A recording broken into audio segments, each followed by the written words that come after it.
Berarti pertanyaan gini, Sat, mungkin juga kebangkitan Islam itu muncul dari Indonesia? Kalau pertanyaannya mungkin, apa yang nggak mungkin? Cuman kan mereka itu memenuhi syarat. Harus memenuhi syarat. Nah, syaratnya, jadi ini bukan masalah hadiah dari Allah, bahwa kemudian setelah Arab, Persia, kemudian Turki, atau kemudian Barbar sudah, kapan Jawa, Melayu, Sunda, Nusantara lah. Ya ini kan bukan hadiah dari Allah. Tapi masalahnya, ya mereka dulu memenuhi syarat, syaratnya mereka penuhi. Lah syarat kita penuhi nggak?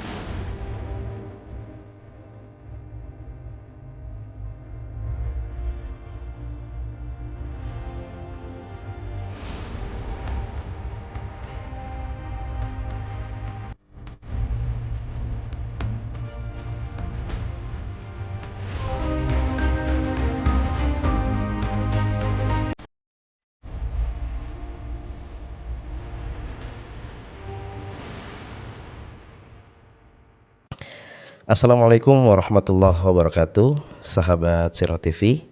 Kembali lagi bertemu di channel kesayangan kita ini, channel yang menyajikan konten-konten sejarah, sirah nabawiyah dan peradaban Islam. Kali ini kita ada di segmen lintas Masyriq dan Maghrib, dan tentunya masih dibersamai guru kita bersama Ustadz Asep Sobari. Kita sapa terlebih dahulu. Assalamualaikum Ustadz. Assalamualaikum warahmatullahi wabarakatuh. Gimana kabar Ustadz? Alhamdulillah. Udah lama nggak muncul nih di Sirah TV. Nah, itu dia. Kadang harus muncul sekali-kali mungkin gitu ya. Oh gitu. Muncul tenggelam. Muncul tenggelam. Ustadz, di segmen lintas Masyriq dan Maghrib kali ini kita ingin menggali atau ingin belajar. Ada satu fenomena yang cukup menarik nih, Ustadz, dalam peradaban Islam gitu ya, Ustadz ya. Jadi kalau kita mungkin buka daftar buku yang mengulas tentang sejarah peradaban Islam lengkap gitu ya, dari sepanjang ya, sampai saat inilah gitu ya, itu menarik Ustadz. Kok fenomenanya ada terkadang kekuasaan atau peradaban, ya mungkin representasinya kekuasaan gitu ya, politiknya gitu ya, terkadang yang memegang Arab, tapi nanti di zaman yang lain gitu ya berubah jadi mungkin Persia gitu, terus kemudian menjadi Turki gitu kan, ada Daulah Utsmaniyah Turki, atau bahkan nanti di Andalus itu ternyata dominannya adalah Barbar gitu. Ini fenomena apa dan apa yang bisa menjelaskan fenomena ini gitu? Bismillah, alhamdulillah, wassalatu wassalamu ala rasulillah wa ala alihi wa sahbihi wa ala amma ba'd. Sebenarnya yang lebih menarik menurut saya nih, sorry Dok, dalam tulisan-tulisan para ulama kita, sejarawan-sejarawan kita, yang lebih menarik lagi, itu mereka menggunakan satu nama. Jadi kalau kita pakai istilah peradaban, itu istilahnya, itu peradaban Islam. Walaupun tadi ada Arab, ada Turki, ada Persia, ada Barbar, ada lain-lain lah gitu ya. Selalu begitu ya, Ustaz? Selalu begitu, peradaban Islam gitu kan. Ini menunjukkan bahwa dalam peradaban Islam itu pada dasarnya tidak ada sentimen ras. Pada dasarnya ya. Kalau riak-riaknya selalu adalah, itu biasa gitu lah. Kan banyak hal, banyak faktor. Tapi pada dasarnya tidak ada sentimen ras gitu lah.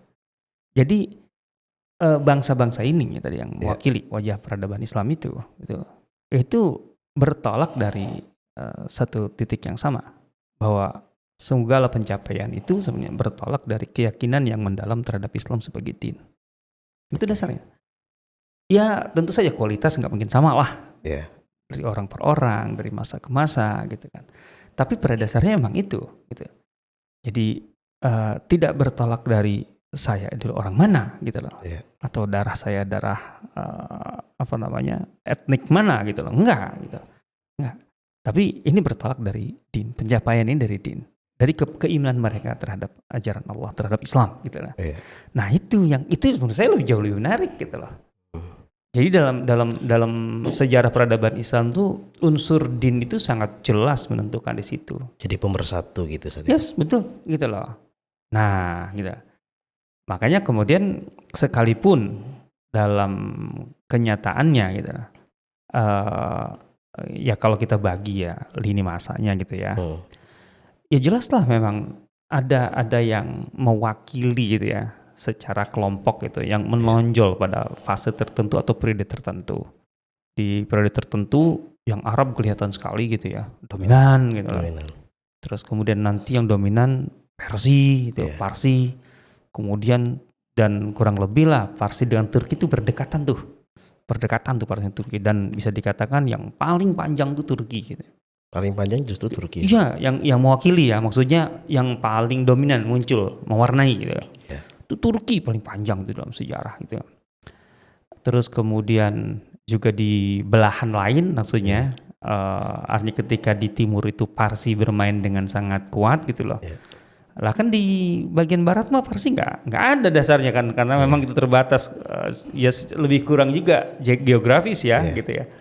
Itu kan nggak ada, maka barbar itu yang bermain kuat sekali gitu loh. Nah itu yang bisa kita baca gitu loh. Dan hal ini sebenarnya menyadarkan kita kepada satu poin yang penting dalam sejarah peradaban Islam gitu, bahwa peradaban Islam itu bisa diterima oleh semua orang dalam arti manusia. Bukan sekedar masalah latar belakang rasnya yang berbeda, tapi juga latar belakang peradaban dan budaya masa lalunya yang berbeda. Ya kan itu faktor yang cukup dominan dong yang menentukan sikap seseorang atau bahkan satu kelompok besar terhadap sesuatu yang baru. Islam kan muncul sebagai sesuatu baru pada saat itu kan. Di saat kemudian orang-orang waktu itu yang perlahan gitu bersentuhan dengan Islam itu sudah punya peradaban-peradaban yang kuat gitu loh, kuat dan berbeda-beda kan. Ya kan peradaban Persia dan peradaban Romawi aja kan sudah jelas berbeda gitu. Dan bahkan kemudian peradaban Mesir jangan dianggap enteng ya. Ya karena sebenarnya peradaban Romawi gitu, peradaban termasuk filsafat Yunani, Romawi yang berkembang itu juga nggak bisa dilepaskan dari hubungannya dengan Mesir ya. Banyak pemikir-pemikiran ataupun bukan sekedar pemikirnya, tapi pemikiran-pemikiran juga lahir di Mesir gitu sebenarnya. Cuman kan Mesir waktu itu di bawah Romawi kan. Apalagi dengan Alexandrianya ya, kotanya aja sampai sekarang terkenalnya dengan Alexandria itu, dan itu di Mesir dan itu dari nama Alexander kan. Nah, terus kemudian belum lagi Afrika Utara gitu ya, itu juga punya peradaban tersendiri yang berbeda pada dasarnya. Jadi ketika kemudian Islam itu muncul, kita bisa melihat betapa kuatnya gitu ya, Islam itu bisa bukan sekedar diterima gitu ya. Dan Islam itu tidak sifatnya itu tidak mengeliminasi gitu lah secara murni gitu ya peradaban yang lain gitu. Karena kan dalam setiap peradaban ada sisi positifnya gitu loh. Mau tidak mau memang pasti begitu gitu. Nah, artinya justru sisi positifnya itu malah kemudian diperkuat gitu loh dengan Islam itu. Punya alasan untuk lebih tumbuh gitu. Lebih kuat di situ. Dan tentu saja ketika pada dasarnya sinkron dengan Islam, kan Islam tidak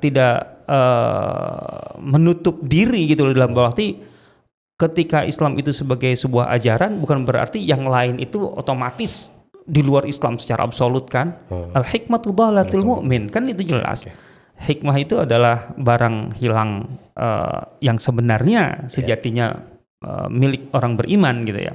Artinya ketika seorang itu beriman gitu, maka hikmah dimanapun, yang intinya hikmah ini tidak bertentangan dengan fundamental imannya gitu atau dengan kerangka imannya, maka dia lebih berhak untuk mendapatkannya karena sebenarnya dia pemilik sejatinya kan di situ letaknya.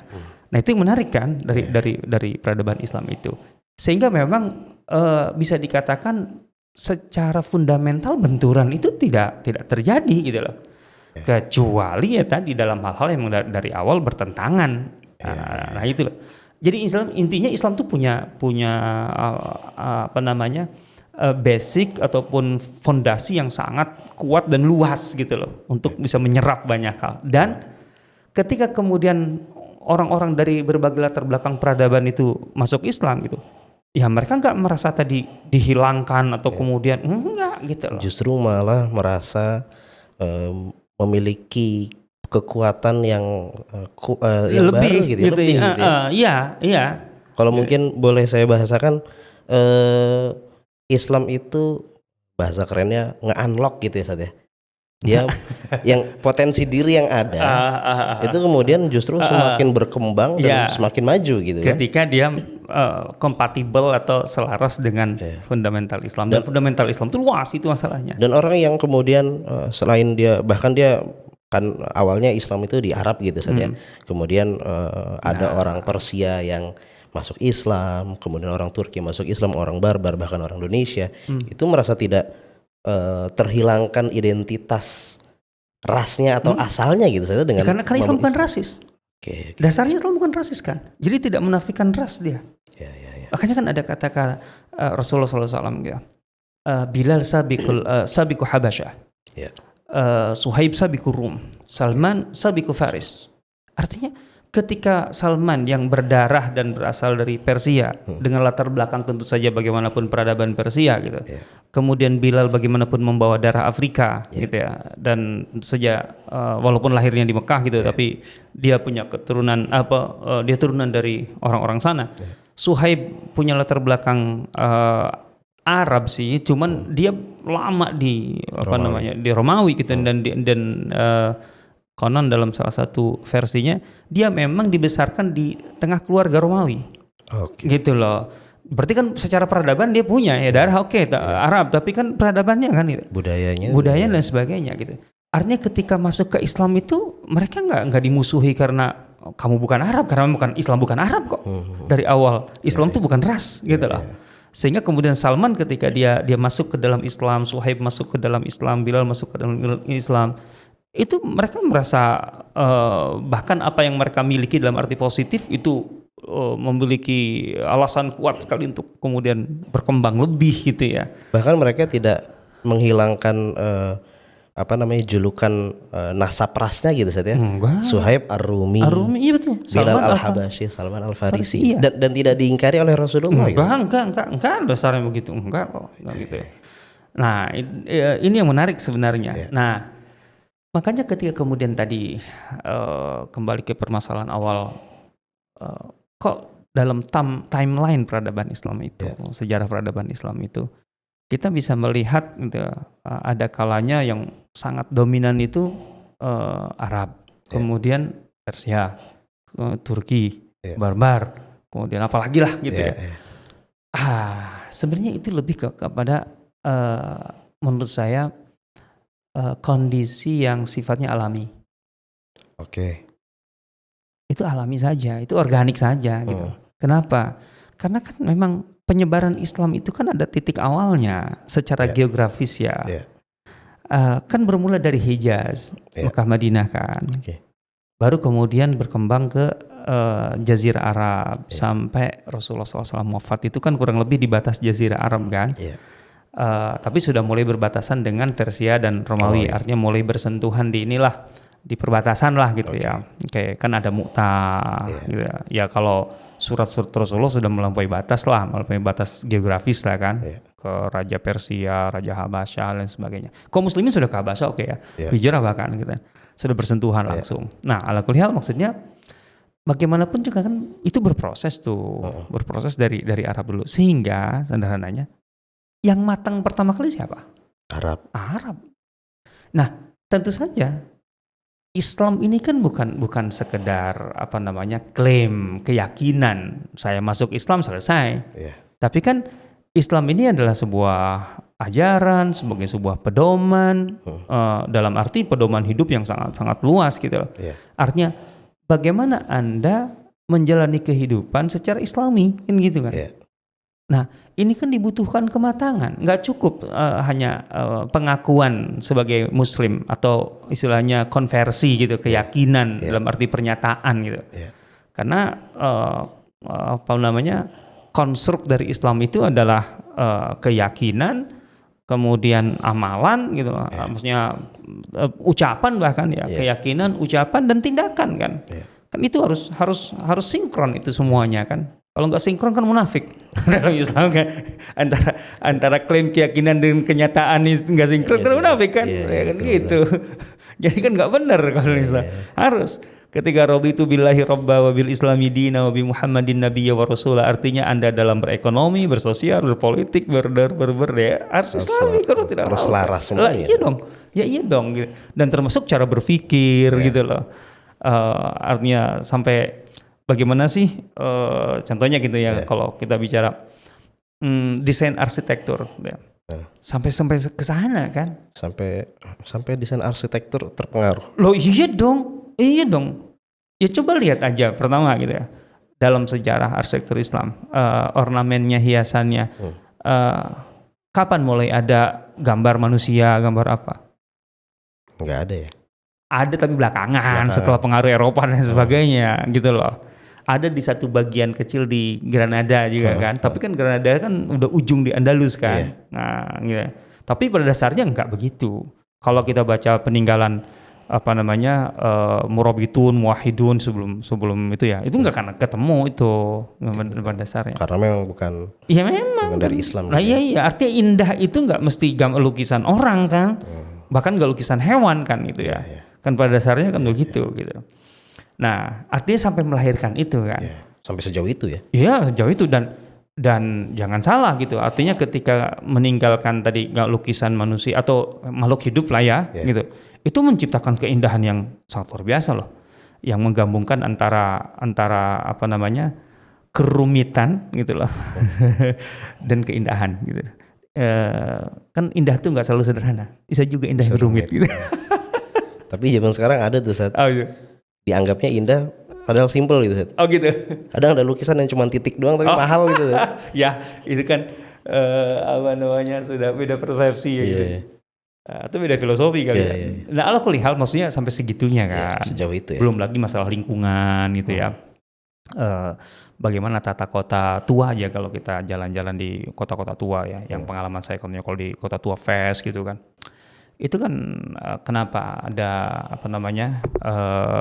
gang-gangnya itu tinggi-tinggi, kemudian kenapa dia berbelok-belok gitu. Itu semua ada ininya gitu loh. Ada nilai yang memang dituju gitu. Betul.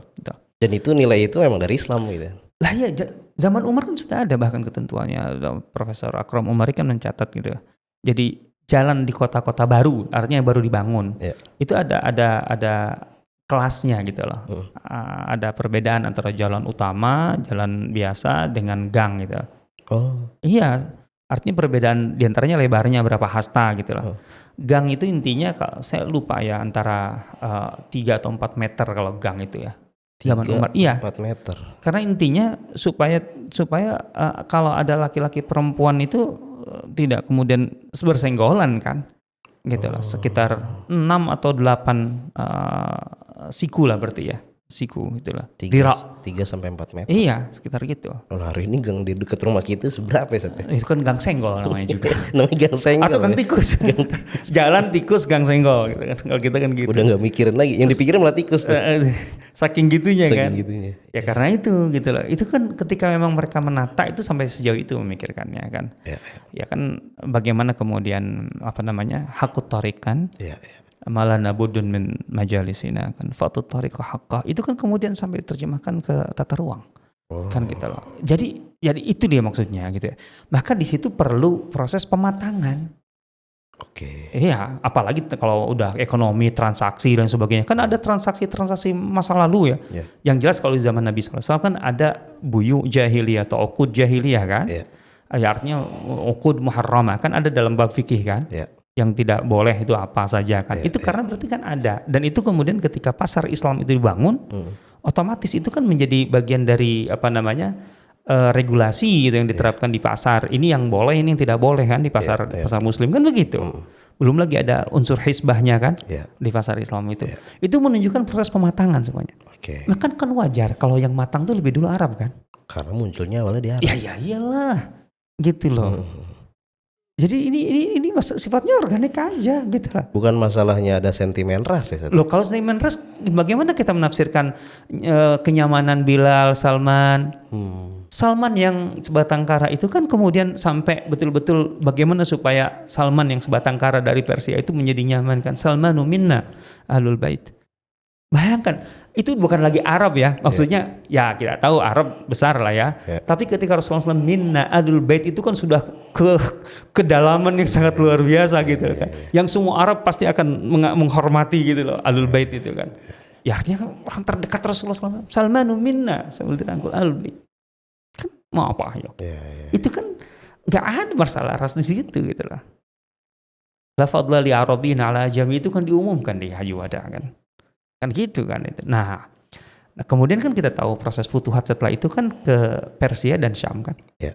Oke. Sementara Syam itu betul secara administrasi di bawah Romawi.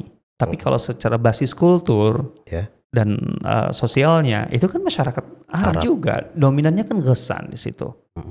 Ya Ghassan, kemudian Tadmur, kemudian juga kalau yang di Jordan itu Anbat.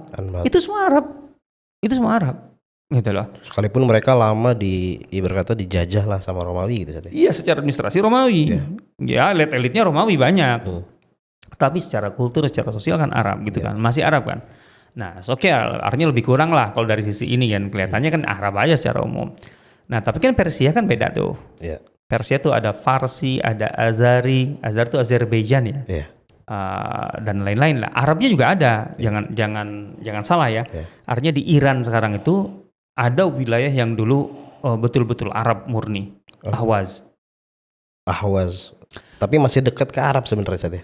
Kan ada teluk tuh, yang namanya diperebutkan, itu kan Arabian Gulf atau Persian Gulf.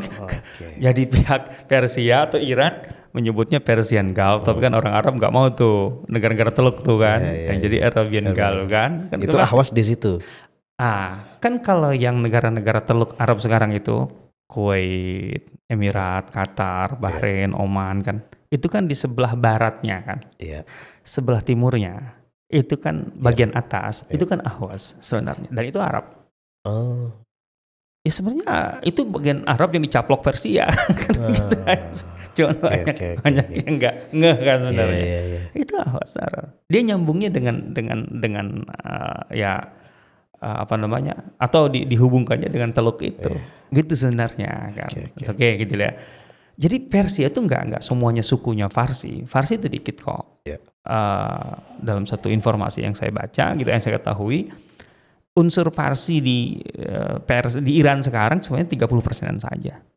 Hari ini? Iya, gitu loh. Yang lain-lainnya campur-campur. Gitu. Atau jangan-jangan hari ini ada penguasanya juga yang bukan Farsi, Sat? Ada lah, Khamenei itu kan orang Azerbaijan asalnya, darahnya Azari. Azari. Gitu loh.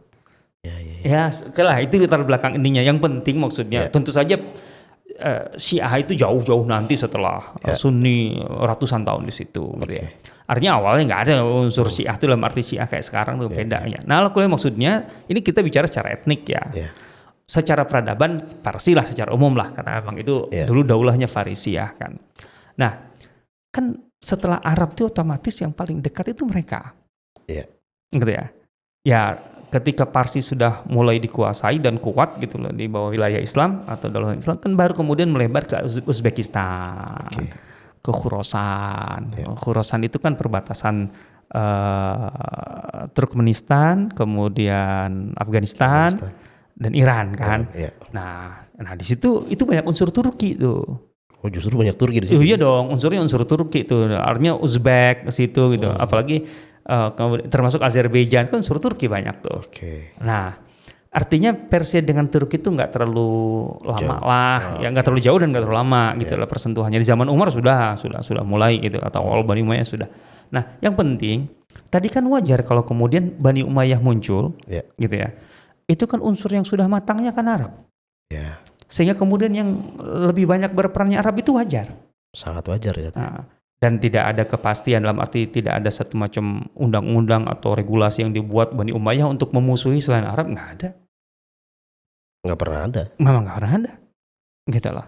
Atau mungkin ada fakta nggak saat di zaman katakan Bani Umayyah yang orang sering melihat dominasinya Arab, tapi ada mungkin pejabatnya atau apa yang Ya bukan dari Arab. justru itu yang sebenarnya banyak gitu di mana-mana. Justru banyak ya. Lah ya iya kalau kayak gitu mah banyak, dan apalagi contohnya sekarang di administrasinya gitu. Dan itu nggak usah heran di zaman Umar aja kan. Iya. Kan mau tidak mau ketika kaum muslimin zaman Umar ya. Artinya kita tarik lebih awal lagi aja lah. Iya.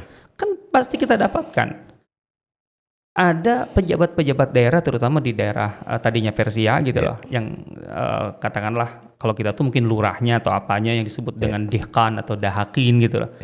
Itu kan bekerja secara administrasi kharaj ataupun apapun gitu, termasuk sekretaris Abu Musa al-Asy'ari kan awalnya kan mereka.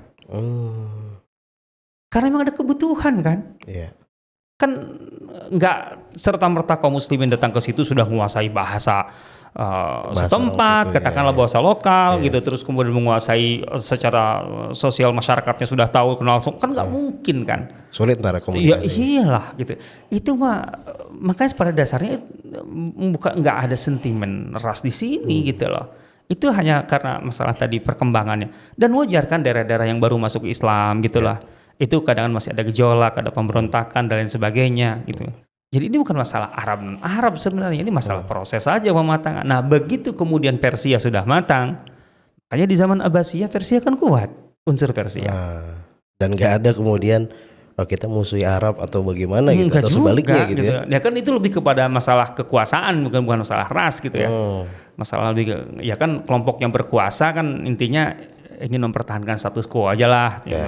Contohnya ketika keluarga Baromika Barmaki itu yang di masa Harun ar-Rasyid kan terkenal tuh tragedi Barmaki itu kan itu lebih ke masalah ancaman kekuasaan sih namanya, bukan semata-mata ras, karena kan di unsur lain atau di tempat lain di bidang lain ya biasa orang. Nah, dan kita jangan juga melihatnya hanya di unsur politik gitu ya. Kan peran mereka nanti Persia contohnya di keilmuan banyak gitu loh. Artinya sekarang ulama-ulama ahli hadis kan banyak dari wilayah Persia setelah sebelumnya katakanlah lebih banyak di Hijaz dan sekitarnya. Atau Mesir paling tidak. Mesir juga Koptik kan secara ini gitu ya.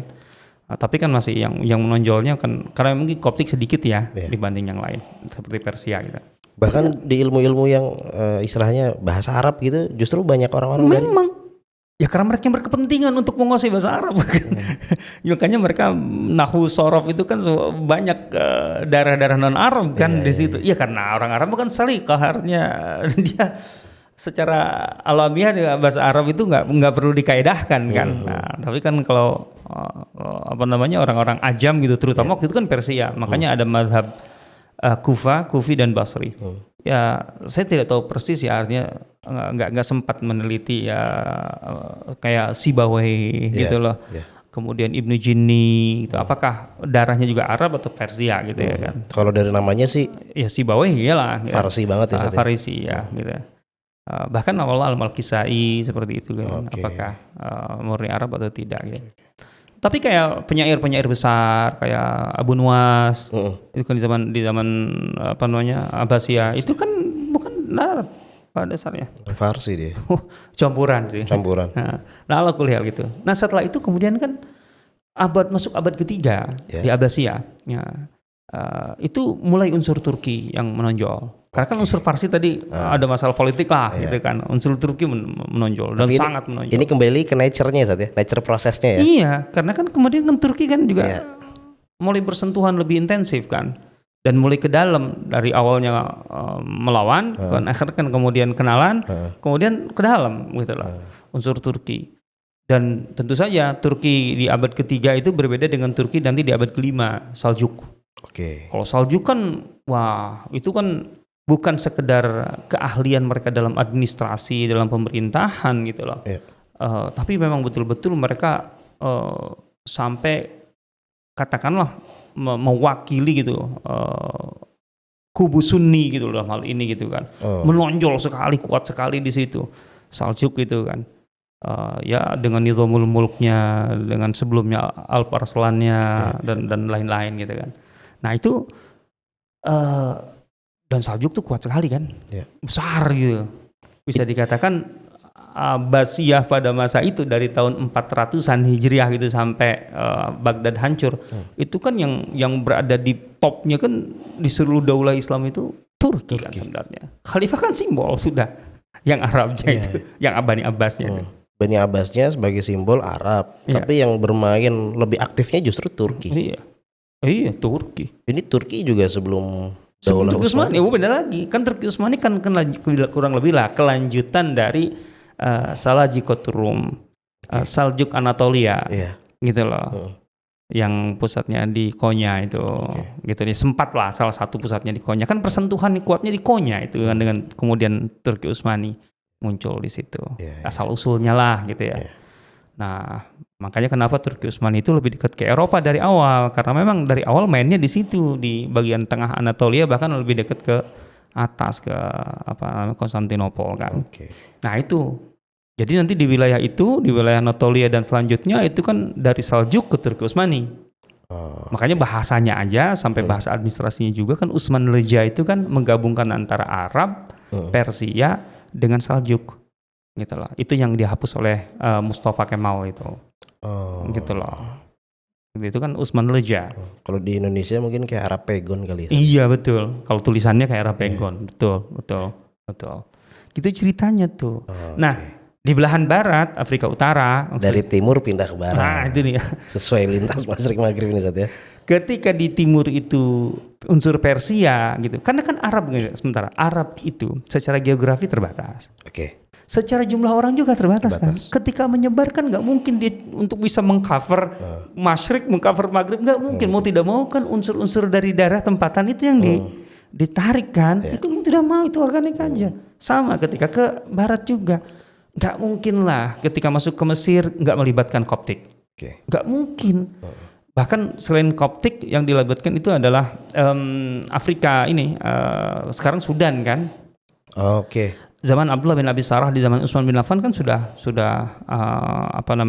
melibatkan banyak orang-orang Sudan itu untuk administrasi kan. Itu Habasyi bukan Ustaz? Bukan Habasyi. Arab itu Ustaz. Bukan. Arab itu kemudian jadi Arab kan awalnya Afrika kan. Awalnya Afrika, baru kemudian nanti berkembang ada percampuran. Awalnya kan enggak karena Arab, ada gitu. Perkawinan gitu ya. Iya. Ya 1-2 pasti ada atau di pesisir pasti ada lah karena kan mereka bersebelahan tuh melalui Laut Merah kan pasti ada lah gitu sebelum Islam pun. Tapi secara umum kan enggak. Kok saya lupa namanya, kalau Habasya kan Habasyi, kalau mereka itu apa namanya itu saya lupa gitu. Nanti kan setelah itu lebih ke bagian utara terutama Libya dan seterusnya itu kan sudah barbar. Bahkan barbar itu kan sebenarnya sebagian juga masuk ke Mesir. Ada di Mesir juga ada barbar sebenarnya. Afrika Utara secara umum lah barbar kuat sekali. Nah, dan kita tahu kan bahkan ketika Islam dibawa menyeberang ke Andalus sekalipun itu kan yang membawakan bukan Arab pada dasarnya. Pada awalnya. Bukan Arab? Bukan dong. Kan Tariq bin Ziyad dulu kan. Dan dia dan seluruh pasukannya barbar. Seluruh pasukannya. Arab nanti yang dibawa Musa bin Nusair, itu pun campuran. Itu baru nanti.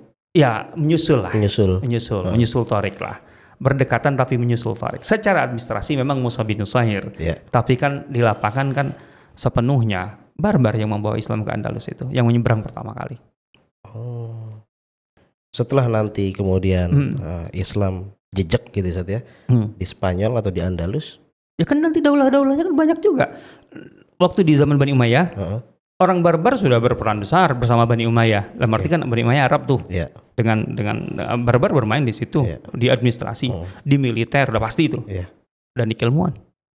Emang Ibnu Firnas tuh orang mana? Orang mana? Barbar. Ibnu Firnas, penemu penerbangan pertama kali. Barbar. Bukan orang Arab. Bukan. Gitu loh. Saya lupa yang lain-lainnya gitu. Tapi kalau seperti Ibnul Banna kemudian itu barbar. Kalau di Maroko lebih ini lagi Son Haji yang penulis Jurumiyah. Itu kan barbar juga. Jurumiyah bahasa Arab itu. Yang nulis barbar. Yang dipelajari sampai di Indonesia. Di Indonesia. Barbar itu. Dikira orang mana? Barbar. Nah, ketika nanti masuk ke Andalus sudah jejak di katakan Spanyol, Portugal, orang-orang Eropanya juga ikut gitu saja. Ini menarik, gitu loh. sayangnya tidak ada, saya belum menemukan gitu, sumber-sumber yang secara detail menjelaskan itu. Saya berharap sih dari tulisan siapa, Allah Akbar Al-Qahtani itu yang meninggal dibunuh sih di Cordoba. Itu belum membahas tentang itu, tentang asal usul Moriscos dan bagaimana perannya itu termasuk begitu. Tapi yang jelas Profesor Abdurrahman Ali Al-Haji, peneliti Andalus, 50 tahun meneliti Andalus. Dalam salah satu video menyatakan Ibnu Hazm itu bukan Arab. Ibnu Hazm itu bukan barbar. Bukan Arab, bukan barbar. Terus asli Spanyol. Asli Spanyol? Iya, moyangnya itu Nasrani. Wah. Ibnu Hazm Al-Andalusi. Yang terkenal ini kan? Iyalah. Ya sebelumnya ada Ibnul Qutiyah, itu namanya juga, itu kan penulis, termasuk penulis sejarah masuknya Andalus, Tarikh Iftitah Al-Andalus itu. Dan juga dia termasuk faqih gitu ya. Ibnul Qutiyah itu karena nenek buyutnya itu adalah salah satu anak dari raja Gotik di masa Visigot. Artinya bangsawannya Visigot lah. Ya Visigot bukan Arab, bukan. Ya jelas lah, ya asli di situ. Jadi makanya Ibnul Qutiyah. Oke. Itu masuk Islam tuh si neneknya itu. Kayaknya kemudian dia nenek atau buyutnya lah, kan dia kemudian jadi Ibnul Qutiyah. Artinya bisa diindikasikan ada juga orang Eropa yang kemudian memang memang asli Eropa gitu saja. Di Andalus mah banyak sebenarnya. Oke. Sebenarnya artinya bermula dari fenomena mustarabes. Oke. Dari situ kemudian bisa kita telusuri siapa saja yang betul-betul berdarah Spanyol gitu ya, karena setidaknya gitu ya, Spanyol Portugal yang menjadi ulama-ulama ataupun ilmuwan-ilmuwan, dan itu banyak. Itu banyak. Nah ini menarik ya. Jadi ternyata memang tidak ada sentimen ras pada dasarnya gitu. Justru ketika mereka menonjol, yang mereka tonjolkan juga Islam. Islam. Gitu ya. Iyalah. Okay. Sampai kita mungkin nggak mengira Ibnu Hazm itu darahnya Spanyol asli. Iya kan? Ya. Berarti pertanyaan gini, Sat. Mungkin juga kebangkitan Islam itu muncul dari Indonesia gitu. Kalau pertanyaannya mungkin, apa yang nggak mungkin? Cuman kan mereka itu memenuhi syarat. Harus memenuhi syarat. Nah, syaratnya. Jadi ini bukan masalah hadiah. Hadiah dari Allah. Bahwa kemudian setelah Arab, Persia, kemudian Turki, atau ya nggak pasti setelah lah gitu. Artinya yang menonjolnya maksud saya. Kan Arabnya nggak tenggelam gara-gara Persia naik. Kemudian Barbar sudah, kapan Jawa, Melayu, Sunda, Nusantara lah gitu. Ya ini kan bukan hadiah dari Allah. Tapi masalahnya ya mereka dulu memenuhi syarat. Syaratnya mereka penuhi. Lah kan syarat kita penuhi nggak? Tinggal gitu aja. Oke. Kalau nggak memenuhi mah ya enggak lah. Cuman mimpi gitu. Ya. Baik, ini menarik teman-teman, bahwa peradaban Islam itu ternyata memang kompatibel untuk semuanya gitu ya. Memang rahmatan lil alamin bisa. Dan setiap orang yang kemudian memeluk Islam juga merasa menjadi lebih kuat, menjadi lebih efektif dan seterusnya. Sumbernya Rabbul Alamin, yang menyebarkannya rahmatan lil alamin. Oke. Ya. Nilai-nilainya universal. Iya, apa yang salah? Makanya globalisasi atau nilai-nilai dunia itu yang paling tepat itu basisnya adalah nilai-nilai Islam. Insya Allah kita akan penuhi syarat-syaratnya ya. Harus.